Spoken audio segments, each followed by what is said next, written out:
या ठिकाणी तुम्ही बघू शकता एकदम आकर्षक पुतळे या ठिकाणी सज्ज झालेले आहेत आणि या ठिकाणी एकदम बघायसाठी एकदम मस्त एरिया आहे। तर मित्रांनो, आम्ही पहिल्यांदा आता आम्हाला सांगितले की तिथं तुम्ही जाऊन पहिला नाश्ता करा, नाश्ता केल्यानंतर बाहेर एन्जॉय करा आणि ह्या ठिकाणी आता आम्ही नाश्ता करायसाठी चाललेलो आहे आणि आता नाश्त्यासाठी मस्तपैकी शिरा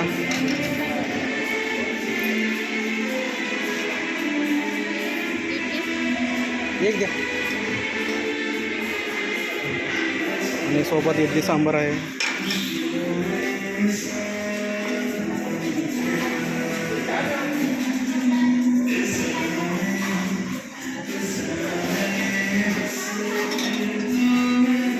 मस्तपैकी कोल्हापुरी लाल भडक मिसळ।